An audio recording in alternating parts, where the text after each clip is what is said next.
শ্রেষ্ঠ নমুনা হলো একটা নমুনা, আমি যে শুকর আদায় করছি বা করব, এটার একটা নমুনা হলো এই শাওয়াল মাসে রমজানের পরবর্তী 6টি রোজা রাখা। এই কথাটাই বলার জন্য শাওয়ালের 6টি রোজা নফল রোজা। রাসূলুল্লাহ সাল্লাল্লাহু আলাইহি ওয়াসাল্লাম বলেছেন, মান সামা রমাদানা, যে ব্যক্তি রমজান মাসের রোজা রাখলো, সুম্মা আতবাআহু সিত্তাম মিন শাওয়াল, অতঃপর শাওয়াল মাসের 6টি রোজা এটার সাথে মিলালো, কানা কাসিয়ামিদ দাহর, সে যেন পুরা 1 বছরের রোজার সওয়াব পেয়ে গেল। পূর্ণ বছর। কিভাবে? মুফাসসিরিনে কেরাম লিখছে, আপনার সহজ হিসাব, যেই কোনো নেক আমলের প্রথম পুরস্কার 10, একের সারা বছর সব সময় 10-এর নিচে নাই। এই ডান কাদের যে ফেরেশতা নেকি লেখে, এবটার ঘরে এবটার কাছে যে খাতাটা, এটার ভিতরে 1 2 3 4 5 6 7 8 9 এ পর্যন্ত নাই, মানে সিস্টেমে নেই। বুঝেন নাই কথাটা? ওনার এখানে এই 9 পর্যন্ত কোনো ঘরে নাই। প্রথম শুরুই কত থেকে? 10 থেকে শুরু, এর নিচে নাই। এই ঘরে আছে, ওনার কাছে আছে 1 2 3, কিন্তু এখানে 1 2 3 নাই, এখানে 10, এর ঊর্ধ্বে উঠে 10-এর উপরে। তো এখন 1 মাস যদি কেউ রোজা রাখে, তাইলে বরাবর কমপক্ষে 10 মাস, একে কত? 10, তাহলে কত হইল? 1 মাসে 10 মাস। না, এমনি হিসাব কর, 1 মাসে কয় মাস? ওই 300 কেন বললাম না? কোনো মাস 29 দিনে যায়, কোনো মাস 30 দিনে যায়। তো এটা লইয়া কোনো চিন্তার বিষয় না। আমার মাস 29 দিনও হইলেও মাস, 30 দিন হইলেও কি মাস। তাহলে 1 মাসে কয় মাস? 10 মাস। আর 6টা রোজা যদি কেউ রাখে, এখানে এসে সংখ্যা গুনেন, 6 রোজার 1 রোজা, কমপক্ষে 10টা রোজা, তাইলে 6 10 কত? 60। আর 60-এ হইল কয় মাস? 2 মাস। আগে আসিল কয় মাস? এই কত হইল? তো 12 মাসে কয় বছর? 1 বছর। এটা হলো সহজ হিসাব, বুঝছেন? একেবারে সহজ হিসাব হইল পূর্ণ 1 মাসের, আর সরি 1 বছরের সওয়াব পেয়ে গেল। এই জন্য এখন আপনাদের কাছে এই 3টা কারণ, 1 নাম্বার মানে 3 কারণে 6 রোজা রাখা উচিত। 1 নাম্বার কারণ হলো রাসূলুল্লাহ সাল্লাল্লাহু আলাইহি ওয়াসাল্লাম বলেন, ফরজ এবং ওয়াজিব ইবাদতে বান্দার যদি কোনো ত্রুটি হয়, সুন্নত এবং নফল নামাজের দ্বারা তার ঘাটতি পূরণ হয়। এই জন্য আমাদের রমজানের এই 1 মাসের রোজাতে যা কিছু ত্রুটি বিচ্যুতি হয়েছে ফরজের, এই 6 রোজার দ্বারা সেই ঘাটতিটা আল্লাহ তাআলা পূরণ করে দিবেন। 2 নাম্বার, কোন ইবাদত, দ্বিতীয় কারণ হইল 6 রোজা রাখার কি কারণে রাখবেন? দ্বিতীয় কারণ হইল কোন ব্যক্তি কোন ইবাদত করার পর এটা কবুল হয়েছে কিনা, আল্লাহর কাছে কবুল হলো কিনা। আমাদের এরকম একটা মানসিক প্রশ্ন আছে কিনা, আল্লাহ কইতে রে ভাই কবুল হলো কিনা, আল্লাহ যদি কবুল করে, আরে আমরা কই না, এটার একটা দুনিয়াবি নমুনা আছে। সহজ, কোন ব্যক্তির আমল কবুল হলো কিনা এটার একটা বাহ্যিক নমুনা, দুনিয়াতে বুঝার একটা বাহ্যিক সিস্টেম আছে। কি জানেন? সেইটা হলো কোন ব্যক্তি কোন নেক আমল যেটাই হোক, জিকির, তেলাওয়াত, দান, সাদাকা, নামাজ, রোজা, বন্দেগী যাই করে, ওইটা করার পরে ওই ইবাদতটা যদি পুনরায় আবার করার তৌফিক পায়, সুযোগ পায়, এটা বুজুর্গরা হাদিসের আলোকে বলছেন, এটা প্রমাণ করে তার পেছনের ইবাদতটা কবুল হয়েছে। বুঝছেননি আমার কথাটাই? আপনি বলেন তো একবার সুবহানাল্লাহ, আবার বলেন, আবার বলেন। প্রথমবার কবুল হইছে দেখা দ্বিতীয়বার বলার তৌফিক হইছে, দ্বিতীয়বার কবুল হইছে দেখা তৃতীয়বার বলার তৌফিক। হ্যাঁ, এটা মহা উলামায়ে কেরাম বলছে। এটা হাকিমুল উম্মত মুজাদ্দিদুল মিল্লাত হযরত মাওলানা আশরাফ আলী থানভী রাহমাতুল্লাহ আলাইহি এক লোক প্রশ্ন করছে, হযরত আমাদের নামাজগুলো কবুল হয় কিনা এটা বুঝার কোনো উপায় আসেনি।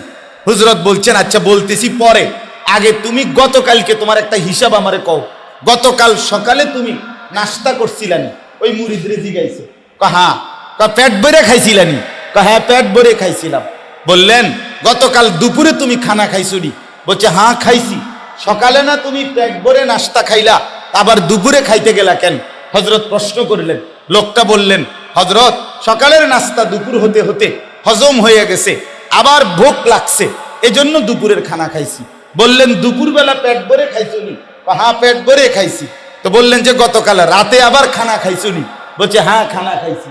তুমি না দুপুরে পেট ভরে খাইলা, আবার রাতে খাইতে গেলা কেন?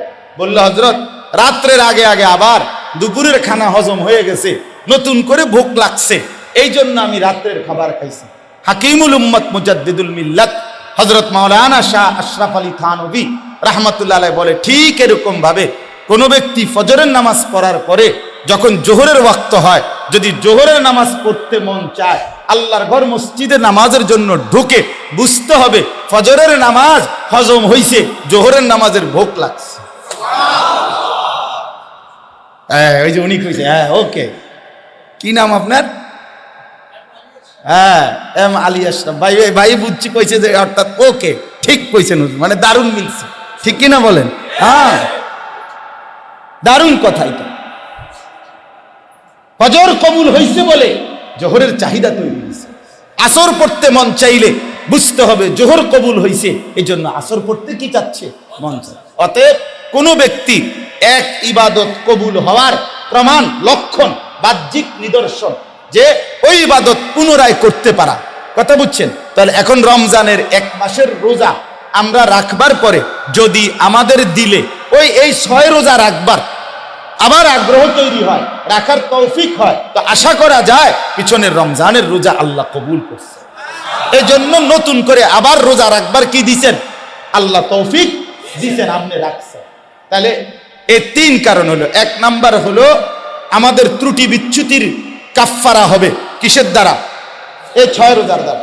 2 নাম্বার হলো আমি যদি 6 রোজা রাখতে পারি তো আশা করা যায়, প্রমাণ হবে, বাহ্যিক একটা নিদর্শন বোঝা যাবে আমার পিছনের রোজা আল্লাহ কবুল করছেন বলেই আমারে নতুন করে আবার রোজা রাখবার কি দিছেন?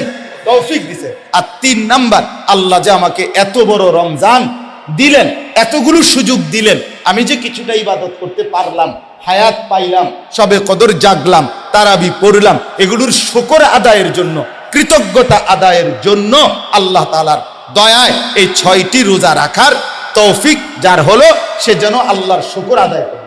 কি আদায় করলো? তাইলে ইনশাআল্লাহ এখন বলেন, আমি দেরি করলাম, কিন্তু আপনাদের কাছে এই কমপক্ষে চোখের সামনে সবাই আমরা নিয়ত করি যে আমরা 6টা রোজা রাখবো। বলেন ইনশাআল্লাহ। মাশাআল্লাহ, এ খুব কঠিন কিছু না, ঠিক না? 3 ভাবে রাখতে পারেন। একসাথে 6টা রোজা একবারে ধারাবাহিক রাখা ফেললেন, কোনো সমস্যা নেই। 2 নাম্বার, পুরা মাস মিলাইয়া আপনি 2টা একটা কইরা, একটা রাখেন, বন্ধ করেন, আবার 2টা রাখেন, আবার রাখেন, মানে এভাবেও রাখতে পারেন, কোনো অসুবিধা নেই। ভাঙ্গা পুরা মাস মিলাইয়া, আজকে 2 তারিখ নাকি, আজকে শাওয়ালের 2য় দিন না, আপনি হিসাব করবেন, এই আর ভিতরে আপনি ভাঙ্গা 6টা রোজা পূর্ণ করবেন। সহজ একটা বুদ্ধি আমার শায়েখ আল্লামা মুফতি মুশতাকুন নবী কাসেমি হুজুর বলছে, সোমবারে আর বৃহস্পতিবারে রোজা রাখা নবীজির একটা সুন্নত আমল।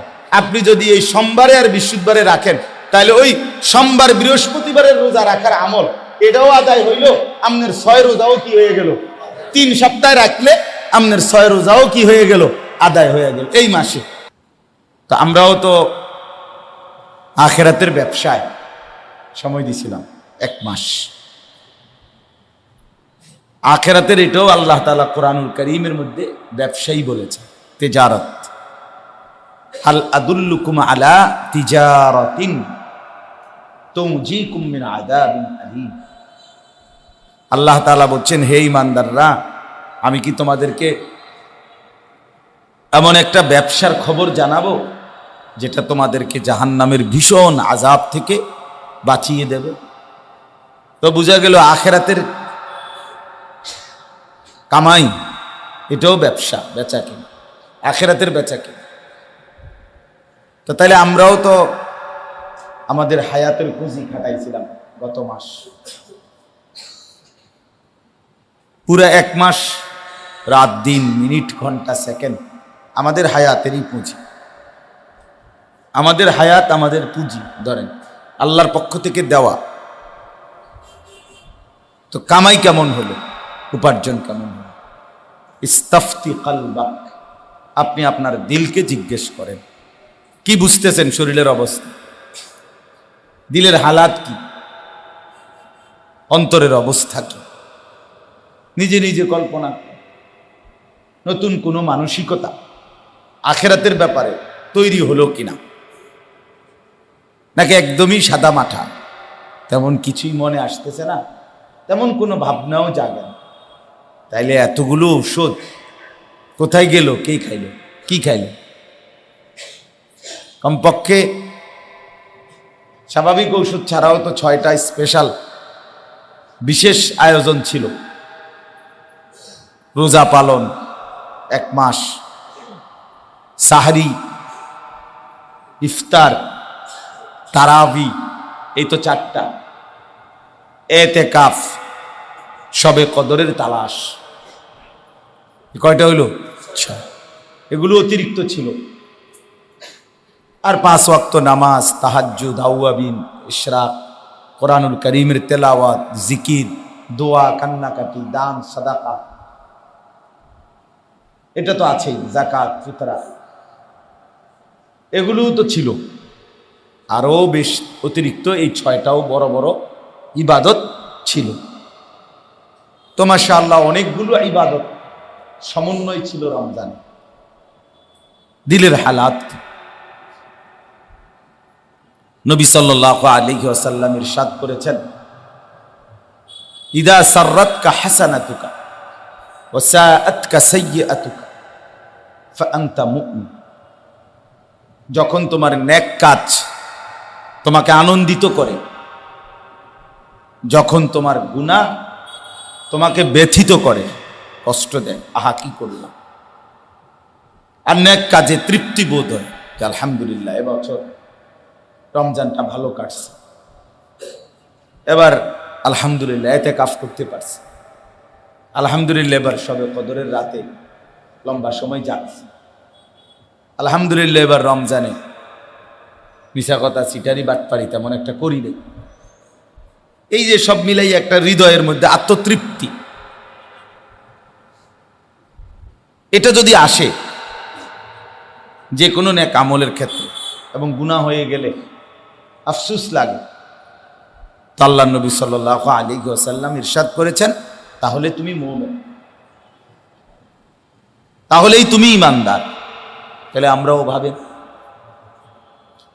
নবী সাল্লাল্লাহু আলাইহি ওয়াসাল্লাম ইরশাদ করেছেন, আল কাইয়িসু মান দানা নাফসাহু ওয়া আমিলা লিমা বা'দাল মাউত।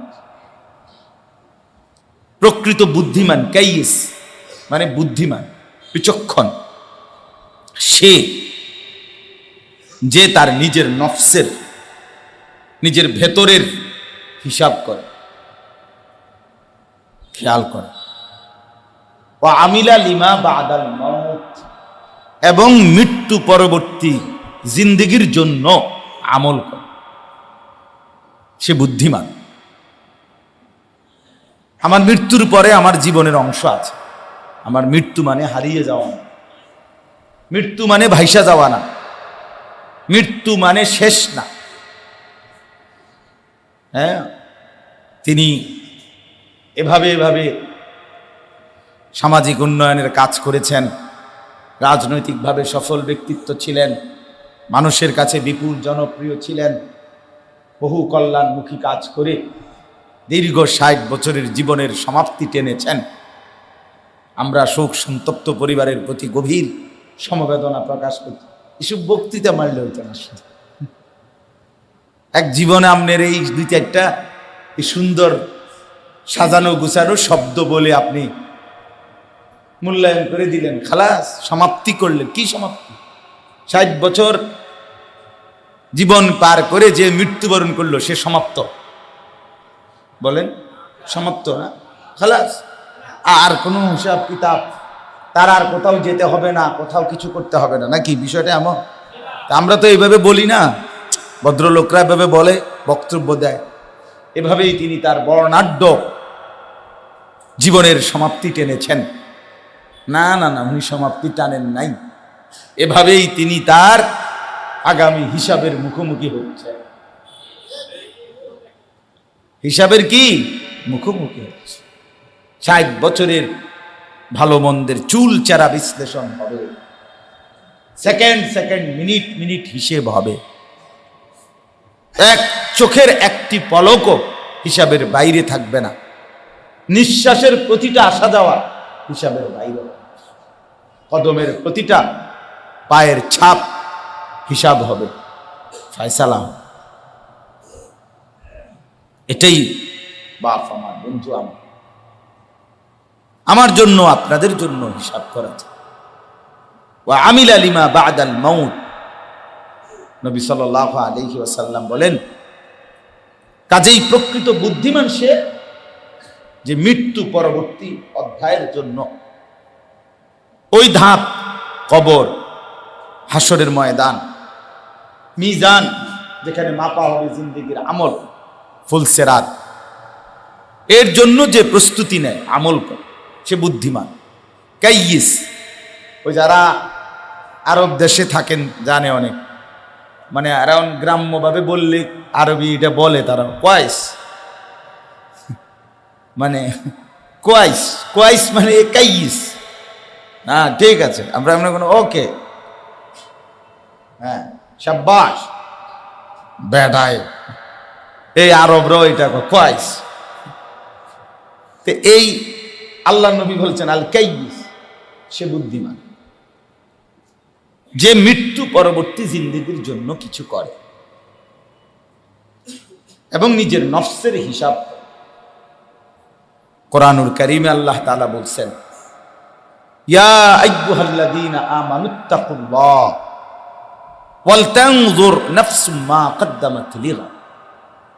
হে ঈমানদারগণ, আল্লাহকে ভয় করো, তাকওয়া অর্জন করো, এবং ওয়াল তানজুর নাফসুম মা কদ্দামাত লিগাদ, প্রত্যেকটি নফস হিসেব করো, লক্ষ্য করো, খেয়াল করো, প্রত্যেকেই লক্ষ্য করো। আল্লাহ বলছেন মা কদ্দামাত লিগাদ, আগামীকাল আখিরাত, আগামীকাল কিয়ামত, আগামীকাল কিয়ামতের জন্য, আগামীকাল হিসাবের মাঠের জন্য মা কদ্দামাত, আজ তুমি কি পাঠাইছো, কি প্রেরণ করেছো তুমি আখিরাতের জন্য, সেটা হিসাব করো। আল্লাহ বলছেন, আবার বলতেছি বান্দা, এই শুনতেছো, ওয়াত্তাকুল্লাহ, খামখেয়ালি করো না, কিন্তু বারবার বলতেছি, কিন্তু আমি ঠিক যেভাবে বলছি এভাবে যাইবা, এই রাস্তা দিয়ে যাইবা, এটাই করে আসবা। মানুষ গুরুত্ব দিতে গিয়ে আমরা বলে না, এই সাবধান, কিন্তু কথার যেন নড়চড় না, খেয়াল করবে। তো আল্লাহ তাআলা বলছেন ওয়াত্তাকুল্লাহ, আবার বলছি বান্দা আমাকেই ভয় করো, আমাকেই ভয় করো, খামখেয়ালি করো না বিষয়টা। আমি আল্লাহ তাআলা পুরাপুরি খেয়াল রাখতেছি। এইটা কোরআনুল কারীমের এই একটি আয়াত, যে আয়াতে আল্লাহ তাআলা ইত্তাকুল্লাহ এই কথাটা আল্লাহ তাআলা 2 বার বলছেন। এখানে শুরুতে একবার বলছেন ইয়া আইয়ুহাল্লাযীনা আমানুত্তাকুল্লাহ, হে ঈমানদারগণ আল্লাহকে ভয় করো আর হিসেব করো প্রত্যেকেই আগামীকাল কিয়ামতের জন্য আজ কি পাঠিয়েছ। এটা বলে আবার বললেন ওয়াত্তাকুল্লাহ, আবারও বলছি কিন্তু আমাকেই ভয় করো। কথাটা খেয়াল করো, ইন্নাল্লাহা খাবীরুম বিমা তা'মালুন, নিশ্চয়ই আল্লাহ তাআলা তোমরা যা করছো তার পুরো খবর রাখছেন। এক সুতা, এক জাররা, এক বিন্দু, মা তাসকুতু মিন ওয়ারাকাতিন ইল্লা ইয়ালামুহা, আল্লাহ বলেন এই জমিনের মধ্যে একটি পাতা, পৃথিবীর কোন প্রান্তে একটি গাছের পাতা পড়ে না যেটা তিনি জানেন না। একটা কি যার চোখের আড়ালে না। যার হিসাবের বাইরে না। মা তাসকুতু মিন ওয়ারাকাতিন ইল্লা ইয়ালামু ওয়া ওয়াজাদু মা আমিলু হাদিরা। আল্লাহ বলছে, বান্দা তোমরা যা করেছিলে তা পুরাটা হাসরের ময়দানে তোমাদের আমলনামায় তোমাদের সামনেই উপস্থিত পাবে। মজার বিষয় হলো, দিলের মধ্যে যত কিছু আসা যাওয়া করছে, অন্তরে কত কল্পনা, কত প্ল্যান, কত প্রোগ্রাম, ভালো মন্দের কত চিন্তা, পরের নারী, পরের মেয়ে, পরের রাস্তার নর্তকী নিয়ে আপনি কত কল্পনা করছেন। এই করে লাইলেন হলে, এই করে লাইলেন হলে, হ্যাঁ, কত অসভ্য, কত নোংরা চিন্তা করছিলেন আমিও আপনিও। আল্লাহ তাআলা বলেন, সেটাও এই পুরো দিলের সমস্ত কথাগুলো, তোমার কল্পনা জল্পনা গুলোও হাসরের ময়দানে লিখিত আমলনামার মধ্যে তুমি দেখতে পাবে। হ্যাঁ, বুঝছেন নি কথাটা? ইয়াউমা তুবলাস সারাইর, কোরআনের আয়াত। ইয়াউমা তুবলাস সারাইর, তোমাদের গোপন বিষয়গুলো, যেগুলো পৃথিবীর কেউ টের পায় নাই, সেগুলো কিয়ামতের দিন খুলে দেওয়া হবে। ওয়া ইযাস সুহুফু নুশিরাত, তোমাদের সমস্ত আমলনামার খাতাগুলো নুশিরাত, খুলে দেওয়া, প্রকাশ করে দেওয়া। হ্যাঁ, স্পষ্ট। আফালা ইয়ালামু ইযা বু'থিরা মা ফিল কুবুর ওয়া হুসিলা মা ফিস সুদূর। হ্যাঁ, যখন কবর থেকে তোমাদেরকে হাসরের ময়দানে তোলা হবে, খুলে দেওয়া হবে, তোমাদেরকে কবরের মাটি থেকে উপরে আনা হবে, আল্লাহ বলেন ওয়া হুসিলা মা ফিস সুদূর, তখন খুলে দেওয়া হবে তোমাদের দিলের মধ্যে যা ছিল তাও। তোমাদের অন্তরের কথাগুলোও, মানুষের অন্তরে অসংখ্য কথা আছে যেটা হয়তো শব্দের মালা, অর্থাৎ শব্দ পায় নাই, মুখ দিয়ে বলেন নাই, তো ভিতরে তো জমছে। আমরা অনেক সময় বলি না, আরে মনে আরো অনেক কথা আছে, এই দিলে বহু ব্যথা আছে। হ্যাঁ, এটা বলি কি না, তাহলে বুঝা গেল আরো অনেক কথাই ভিতরে ছিল। আবার অনেক সময় বলি আরো কইলাম হইলে, যা সে মতো ফাইলে আরো কইলাম হইলে রে, ছেড়ে দিলাম। হ্যাঁ, দাঁত কামড়াইয়া ঠোঁট, ঠোঁট আল্লাহ দিছেন এই মানুষের কথা ফিরাবার জন্য, এটা একটা উদ্দেশ্য। ঠোঁট আটকাইয়া ফেললে, হ্যাঁ, ঠোঁট বন্ধ। এই জন্য কোরআনে আল্লাহ বলছে ওয়া লিসানাও ওয়া শাফাতাইন, আমি তোমাদেরকে একটা জিহ্বাও দিয়েছি এবং দুইটা ঠোঁট দিয়েছি। কেন? কারণ তোমার দিলের সব কথা যদি একবার মেশিন অন করতাম, মানে কথা শুরু করতাম, আর যদি এটা বন্ধ করার কোনো সিস্টেম না থাকতো, তাইলে যা ছিল ভিতরে সব বাইরে গেল। আর বাইরে গেলে এলে সব কথা ভিতরের যেটি আমাকে মনে আসে যায়, সব যদি মানুষ শুনতেই পায়, তো আমারে আপনারে মানুষের জুতা দিয়ে পিটবে কিনা বলেন না? বেড়া বাবদল একবারে বাইজিদ বুঝতামি আব্দুল কাদের, তুমি তো সিটারের হদ্দারে না, ইডিনি লইয়া বইয়া রয়েছে ভিতরে, এইসব কথা নি ভিতরে ভিতরে ভাবো। আর এমনি বুজুর্গি বাপ দেখাও, টাঙ্গাইয়া পিট লইল। আল্লাহ তাআলা বলেন, আমি দুইটা ঠোঁট দিয়েছি, এই দুই ঠোঁটে যখনই বন্ধ করে সাথে সাথে কথাগুলো এখান পর্যন্ত আইসা আবার পিছিয়ে যায়, আবার চলে যায় ভেতরে। এই জন্য এই আমার এতগুলো কথার অর্থ এটাই, এতগুলো আয়াত মনে করাই দিচ্ছি শুধু এটা আমাকেও আপনাকেও, যে একটু ইনসাফের সাথে চলেন, ভেবে দেখেন মাহে রমজান আমাকে কি দিল, আমি কি পেলাম। কালকেও আমি বলছি, তাকওয়া ছিল মূল মাকসাদ। আল্লাহ তাআলা বলছেন লাআল্লাকুম তাত্তাকুন, কেন রোজা দিলাম বান্দা? শুধুই কেবল তোমাকে খাবারের কষ্ট দেওয়া না, তোমার বৈধ হালাল স্ত্রী তার থেকে তোমাকে দূরে সরিয়ে রাখা, এটা আমার মোটেই উদ্দেশ্য ছিল না বান্দা।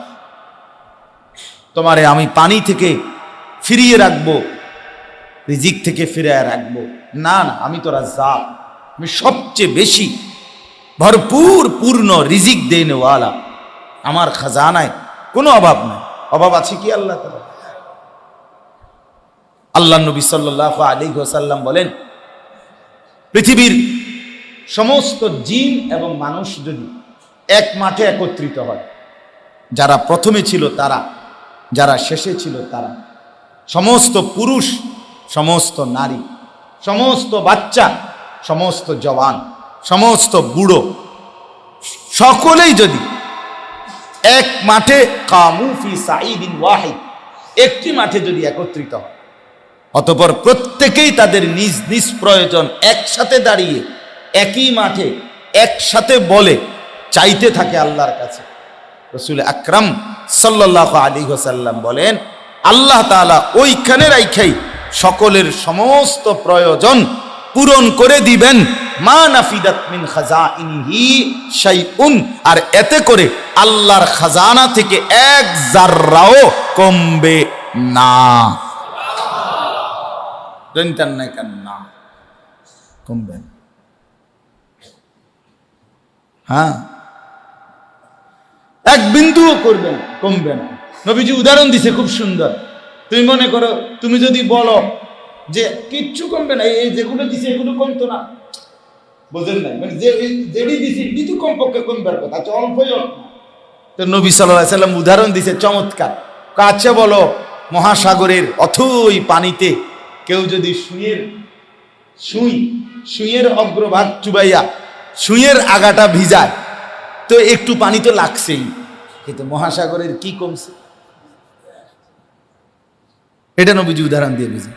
ভেবে দেখো, এক অথই মহাসাগরে একটা সুই যদি কেউ চুবায়, সেখানের অগ্রভাগে যেটুকু পানি লাগে সেটা কি আর কম? না, সাগর কমে গেছে, জাহাজ বন্ধ হয়ে গেছে। কি যে ওই যে পানি নিচে না, লঞ্চ স্টিমার গুলো বন্ধ হয়ে গেছে নাকি? তাই এই মালিকের খাজানা এটুকুও কমে না, সুইয়ের অগ্রভাগের পানিটুকুও কমে না। তাইলে আল্লাহ তাআলা কোনোভাবেই লা নাসআলুকা রিজকা নাহনু নারযুকু, আল্লাহ বলে, বান্দা আমি কারো রিজিক সহযোগিতা চাই না, আমি একাই সকলকে রিজিক দিচ্ছি, আমার কাছে আছে বান্দা। ওয়াফিস সামাই রিজকুকুম ওয়া মা তুআদুন, আল্লাহ বলে তোমাদের সকলের রিজিক আসমানে, এবং তোমাদেরকে যা যা ওয়াদা দিছি আমি দেব দুনিয়া, সবই আসমান, মানে আমার কাছে। আমি বৃষ্টি দিলে জমি ভিজে, মাটি ভিজে, শুকনো মাটি উর্বর হয়, সেই আবার মাটি থেকে তোমাদের জন্য ফসল উৎপন্ন হয়। এ তো আসমান থেকে বৃষ্টি নামে আগে। এই জন্য বাপ, আমরা ভাবা দরকার ইনসাফের সাথে। আজকে প্রথম, গতকালকের ঈদ, তার আগের দিন পর্যন্ত আমরা রমজানের ভিতরে ছিলাম। ইনসাফের সাথে এক নাম্বার কথা হলো, ভেবে দেখেন মাকসাদ যেটা ছিল, লাআল্লাকুম তাত্তাকুন। আল্লাহ তাআলা বলেন, আমি কেন দিছিলাম খাবার কম, পানিও কম, স্ত্রী থেকে বিচ্ছেদ করা, এটা কোনো উদ্দেশ্য ছিল না বান্দা। নারীর প্রতি, স্ত্রীর প্রতি ভালোবাসা, এ তো আল্লাহ তাআলার দেওয়া। এখান থেকে তোমাকে আলাদা করব কেন? অমিন আয়াতিহি আন খালাকা লাকুম মিন আনফুসিকুম আজওয়াজা, আল্লাহ তাআলা বলেন, আমার কুদরতের নিদর্শন, আমি তোমাদের পুরুষদের শরীরের দেহের অংশ থেকেই তার স্ত্রীকে সৃষ্টি করেছি। লিতাসকুনু ইলাইহা, কেন দিলাম বিবি, স্ত্রী? আল্লাহ বলে, যেন তুমি তার থেকে তোমার হৃদয়ের প্রশান্তি লাভ করতে পারো। ওয়াজাআলা বাইনাকুম মাওয়াদ্দাতান ওয়া রাহমা, আর কি দিলাম? আমি তোমাদের স্বামী স্ত্রীর মধ্যে দুইটা নেয়ামত দিলাম। এক, প্রচন্ড ভালোবাসা দিলাম, মাওয়াদ্দাতান, আর দুই, একে অপরের প্রতি দয়া, সহমর্মিতা, আন্তরিকতাও দিলাম, দয়া মায়াও দিলাম। হালাল স্ত্রী ভালোবাসে, মায়া দয়াও। আর রাস্তার প্রেমিকা, নর্তকী অথবা অবৈধ প্রেমের সঙ্গিনী, ওই অপদার্থ শুধুই সম্পদকে কেন্দ্র করে কিছুটা ভালোবাসার ঢং ধরে, হৃদয়ে ভালোবাসাও নাই, আর বিপদের মুহূর্তে দয়া মায়া সহমর্মিতার নাম গন্ধ। লক্ষ লক্ষ যুবক প্রতারিত হয়ে শেষ পর্যন্ত ফাসাদ 3টা লাত্তি দিয়া এরপরে তাড়ায়। যখন আর পকেটে টাকা থাকে না, মানিব্যাগ যখন ছোট হয়ে যায়, আগে তো মানিব্যাগ ছিল ফুলা, এখন যখন মানিব্যাগ ছোট হয়ে গেছে, তার বাপ বিদেশ টাইয়া লাইছে, অথবা বড় ভাই আগে টাকা দিত তখন দেয় না, এখন যখন চারিদিকে অভাব লাগছে, তখন ওই নর্তকী আর ওই অবৈধ প্রেমিকা, এই ফালতু মানুষ অথবা কিছু বন্ধু নামের দুষ্ট, এগুলা সব আস্তে দোস্ত তোর কথা তো খুব মনে পড়ে, আসলে সুযোগ করতে পারি না, আসলে টেয়া নাই তোমার কাছে তো দোস্ত, আগের মতো টাকা নাই, এই জন্য আসি না, এটা কি আর বলা যায়? এই জন্য 900 টাকা। আল্লাহ তাআলা বলেন প্রকৃত স্ত্রী যে হয় তার 3টা গুণ। 1 নম্বর, তার থেকে তুমি প্রশান্তি পাবে। 2 নম্বর, তার মধ্যে আমি আল্লাহ তোমার প্রতি ভালোবাসা দেব। 3 নম্বর, দয়া মায়া দেব, মায়া হবে। যে ভালোবাসে, যে মায়া দয়াও করে। বিপদের মুহূর্তে আমি অ্যাক্সিডেন্ট করছিলাম, আমার পাও ভেঙে গেছিল, আমার এই পাও এখনো একটু বাঁকা, ডান পাও একদম ভেঙে গেছে, হাড্ডি, মোটা হাড্ডিটা একদম ভেঙে গেছে, একেবারে ভেঙেই গেছে। মোটরসাইকেল অ্যাক্সিডেন্ট করে 2000 ওই করোনার সময় 20 সালে। আপনি তো 6 মাসের মতো আমি তো সমস্ত অজু, ইস্তেঞ্জা, পেশাব, পায়খানা, খানা, খাদ্য, শরীর মুছে দেওয়া, গোসল, সব কিছু এক জায়গায় বসে করতেছি। প্রথম 3 মাস একদম নড়াচড়াও করা গেছে না। যেখানে আইনা হাসপাতাল থেকে আমার শোয়াইছে ঘরে, খাটের যেখান দিয়ে হতাই দিছে ওখানে বসেছিলাম, আর এইভাবেই এই কদ্দুর জায়গাতেই বসেছে, আর নড়াচড়া করতে হয়নি আমার।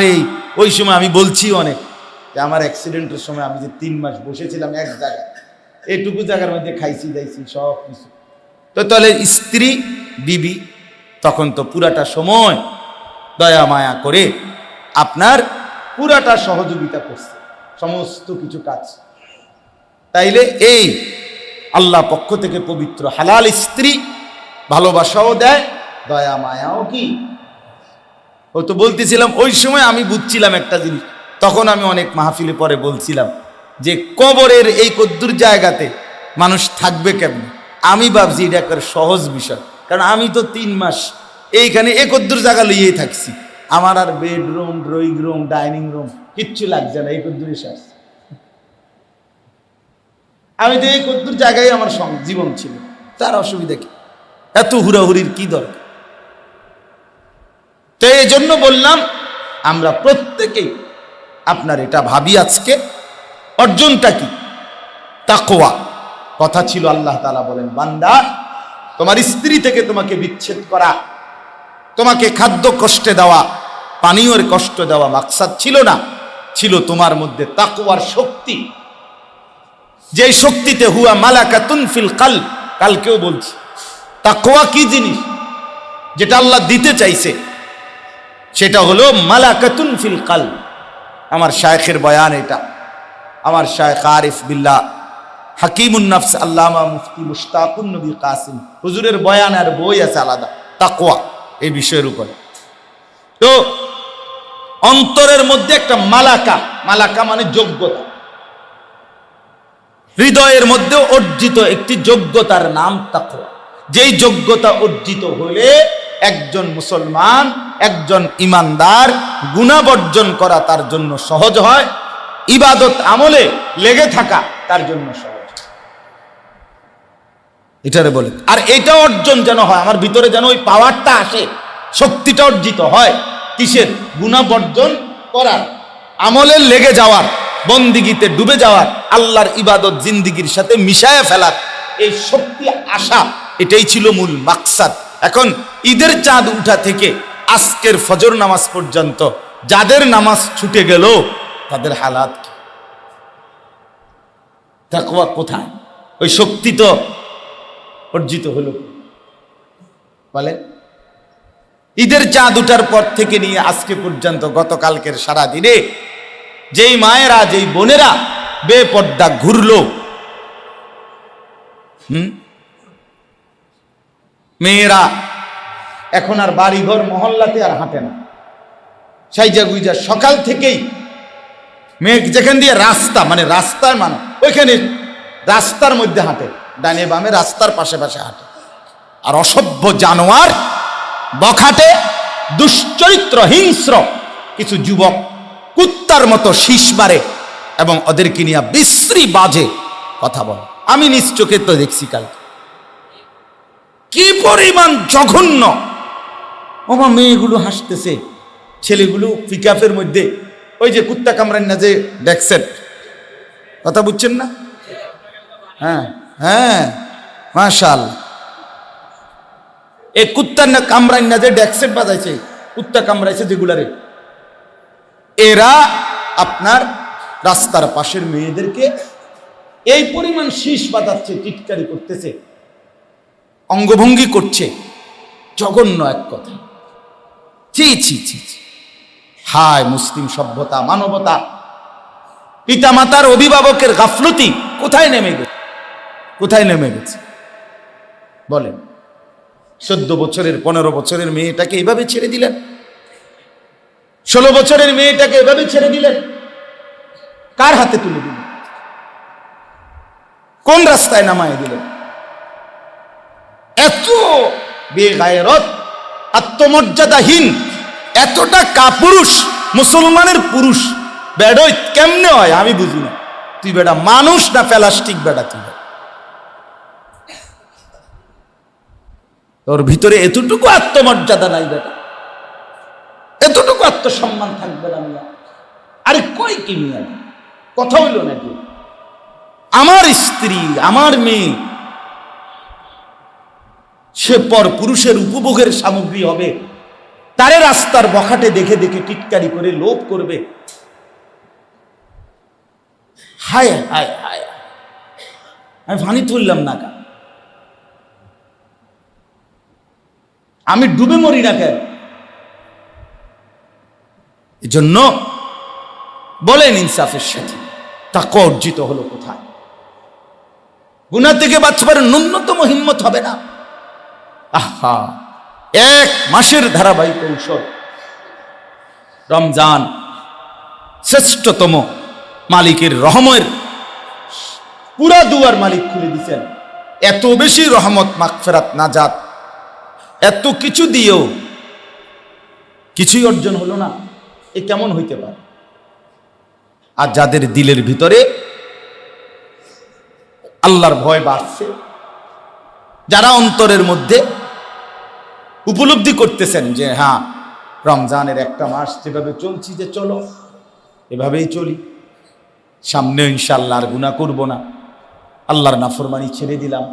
আলহামদুলিল্লাহ, এমনও অনেক মানুষ আমার এতেকাফের মধ্যেও আমি অনেক যুবক, অনেক মাঝবয়সী মানুষ আলহামদুলিল্লাহ আমার সাথে দেখা করছে, কথা বলছে, চোখের পানি ফেলে বলছে, কান্দা জড়ায়া ধরা কাঁদছে, বলছে হুজুর ইনশাআল্লাহ নিয়ত করলাম আর কোনোদিন চেষ্টা করবো হুজুর, আল্লাহর পথে চলবো, গুনাহ ছেড়ে দিলাম, মোবাইলে আর ব্যবহার করব না, গান বাদ্য নাচ গান এই নাফরমানির রাস্তা ছেড়ে দিলাম। অনেকের ভিতরে অনুভূতিও আছে, সব ফালতু হয়ে গেলে দুনিয়া ঠিক তো না, ঠিক কিনা বলেন?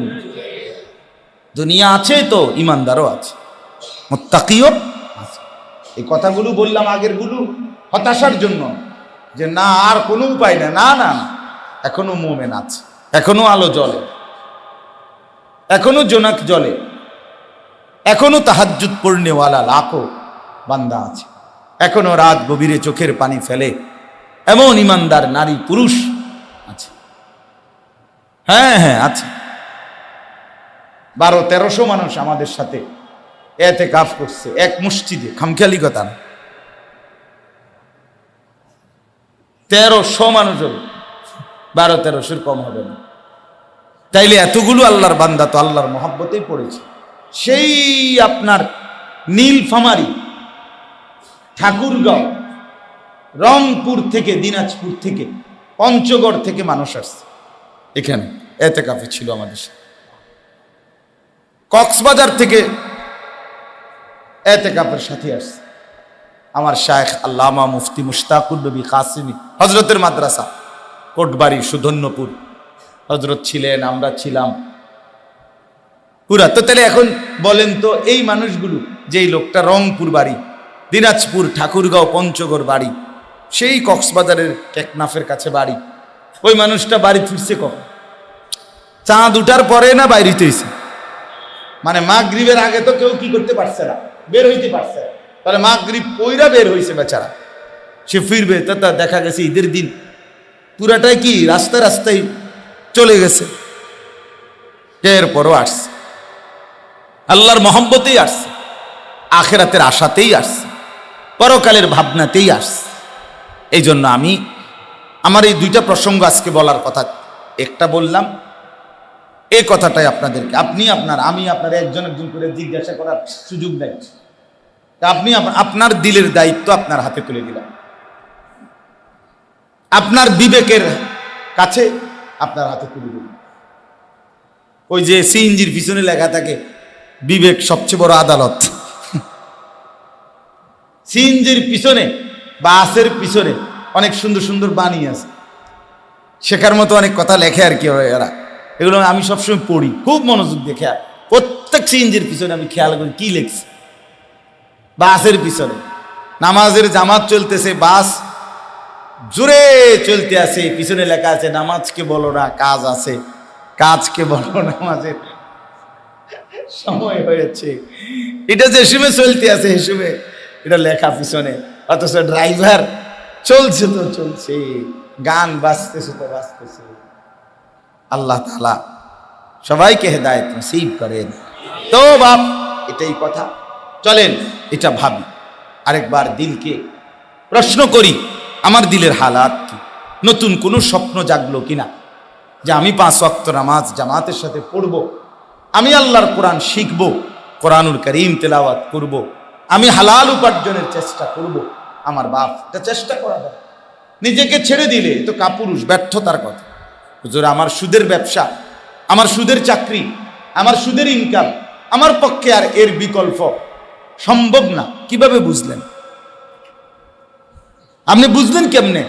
আপনি ছেড়ে দেওয়ার কোনো চেষ্টা করছিলেননি, আপনি বিকল্প কিছু করে দেখছেননি, আপনি তো কোনো কিছু, আপনি কোনোভাবে আপনি পেশাবের উপরে দাঁড়াইয়া আছেন, পায়খানার উপরে দাঁড়াইয়া আছেন, আইসা বলতে হুজুর আমার তো আর এখান থেকে উঠার মতো কোনো সুযোগ নাই, তো দাঁড়াইয়া থাকেন পায়খানার উপরে, যেহেতু সুযোগ নাই। এটা কোনো কথা হইল? মোমেন ব্যর্থ হবে কেন? এই জন্য ফিরে আসার চেষ্টা করেন, দিলের প্রশ্নে দিলের উপরে বলেন, আল্লাহ তাআলা আমাদেরকে তৌফিক দান করেন। আর একটা প্রশ্ন, কোরআনুল কারীমের মধ্যে এখানে আল্লাহ তাআলা রমজানের একটা লক্ষ্য উদ্দেশ্য বলছেন, অনেকগুলো টার্গেটের মধ্যে এটাও একটা, ওয়ালাআল্লাকুম তাশকুরুন, সূরা বাকারার 185 নম্বর আয়াত।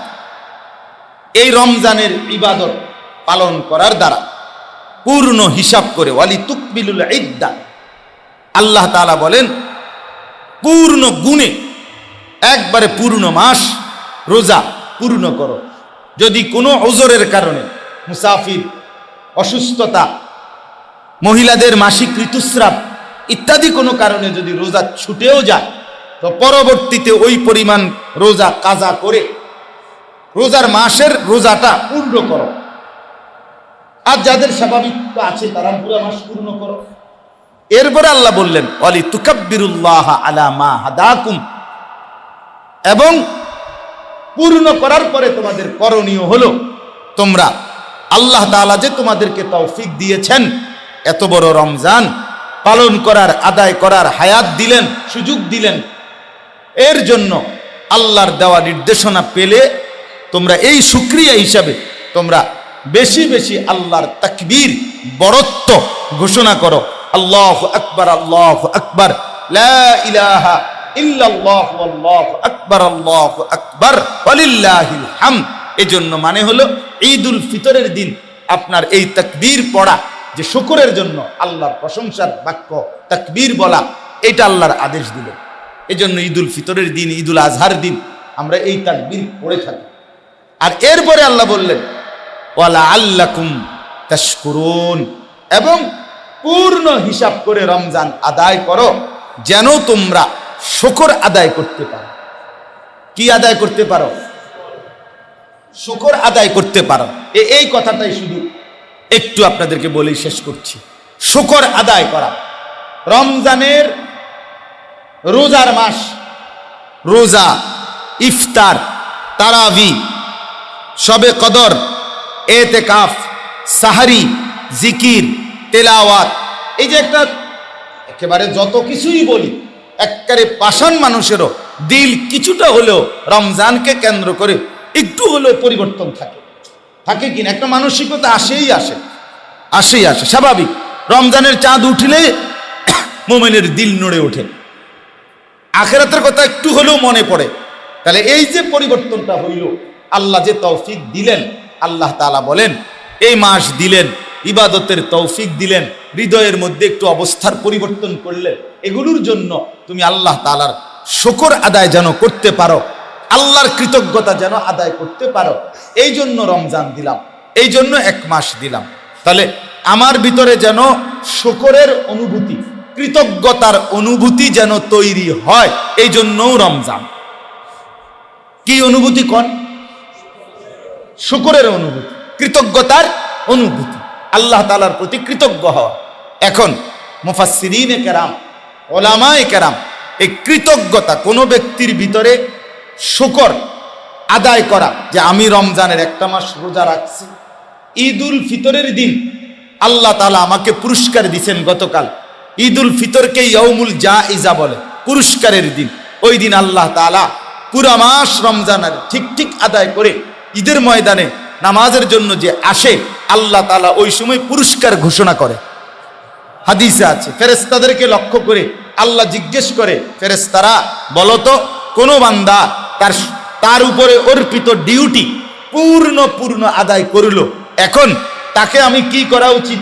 তো আল্লাহ তাআলা বলেন, আরে ফেরেশতারা বলেন, আল্লাহ যেই পারিশ্রমিক দিবেন কইছেন, যে কথা কইয়ে ডিউটি নামাইছেন, ওইটা পূর্ণ দিবেন। বুঝেন না কথাটা? আপনি তো একটা কথা কইয়ে নামাইছেন না করে, তারা তো একটা আশা ভরসায় রোজা রাখছে, ইফতার করছে, সাহারি করছে, তারাবি পড়ছে, ইতিকাফ করছে, আপনার সবে কদরের রাত জাগছে, তো এইটা এখন দিবেন?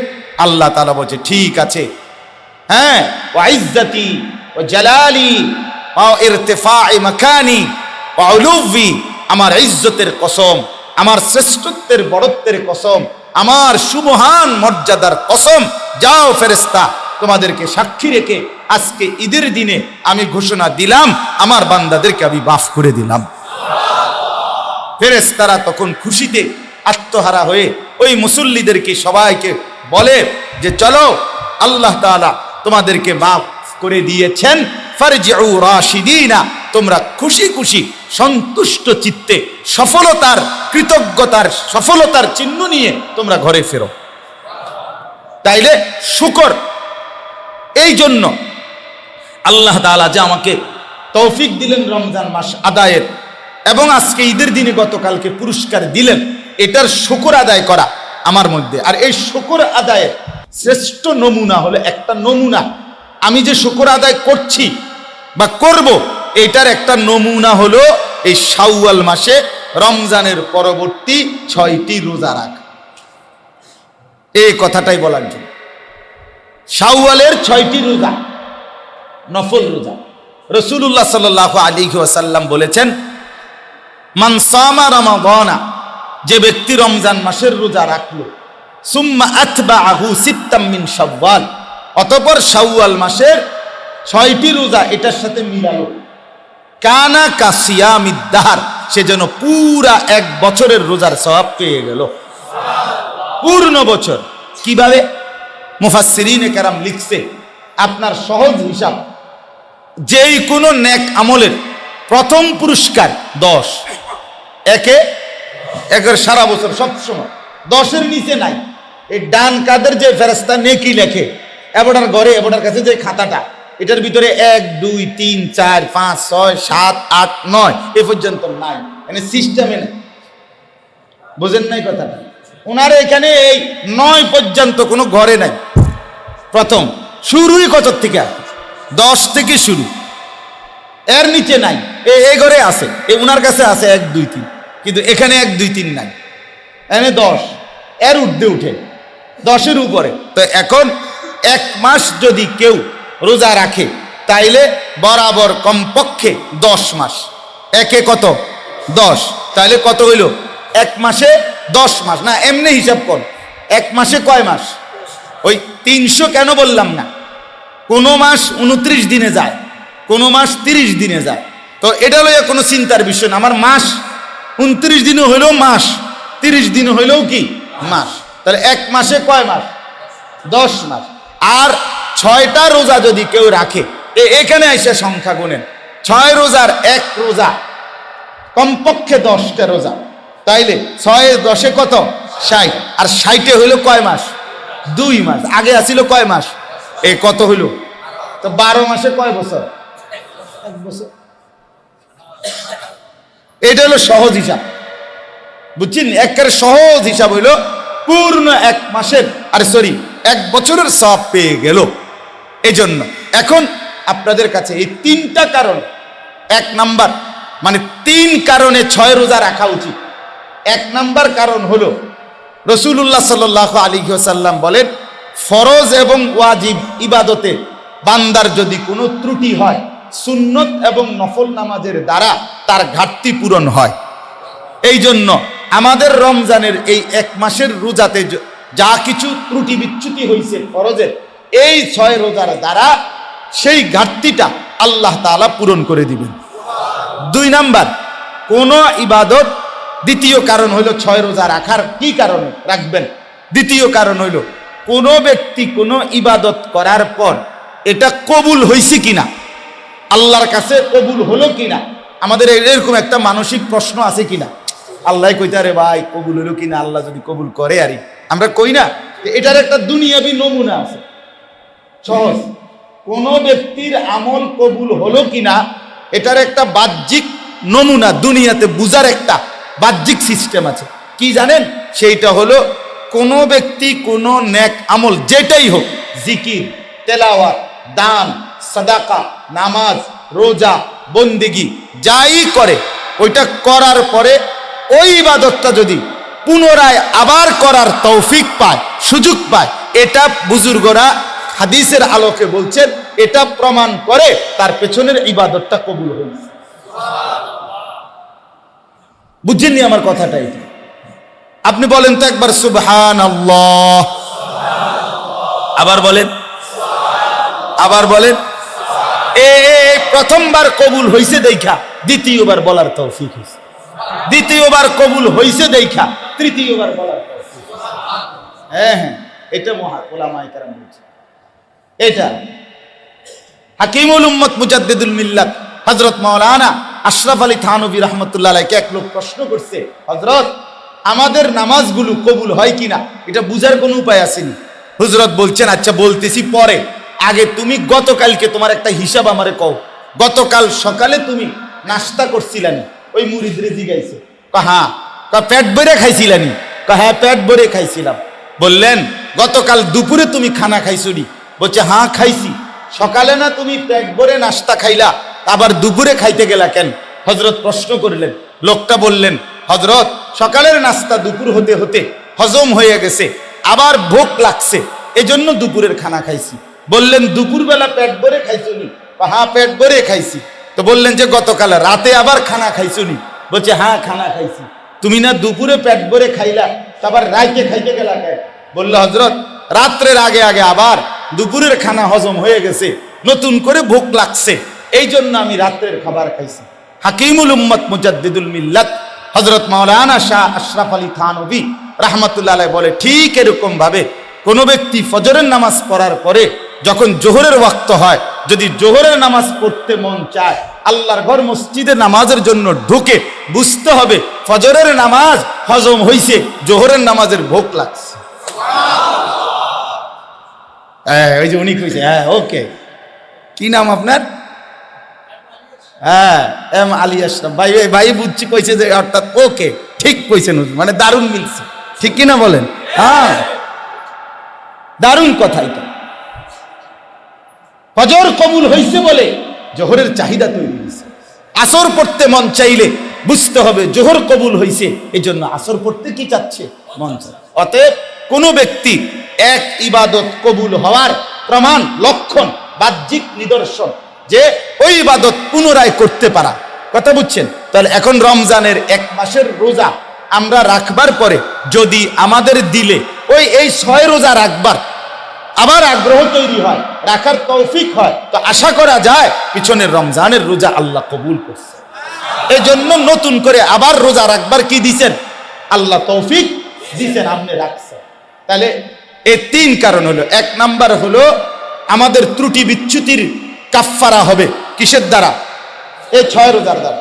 2 নাম্বার হলো আমি যদি 6 রোজা রাখতে পারি তো আশা করা যায়, প্রমাণ হবে, বাহ্যিক একটা নিদর্শন বোঝা যাবে আমার পিছনের রোজা আল্লাহ কবুল করছেন বলেই আমারে নতুন করে আবার রোজা রাখবার কি দিছেন, তৌফিক দিছেন। আর 3 নাম্বার, আল্লাহ যে আমাকে এত বড় রমজান দিলেন, এতগুলো সুযোগ দিলেন, আমি যে কিছুটা ইবাদত করতে পারলাম, হায়াত পাইলাম, সবে কদর জাগলাম, তারাবি পড়লাম, এগুলোর শুকর আদায়ের জন্য, কৃতজ্ঞতা আদায়ের জন্য আল্লাহ তাআলার দয়ায় এই 6টি রোজা রাখার তৌফিক যার হলো, সে যেন আল্লাহর শুকর আদায় করল।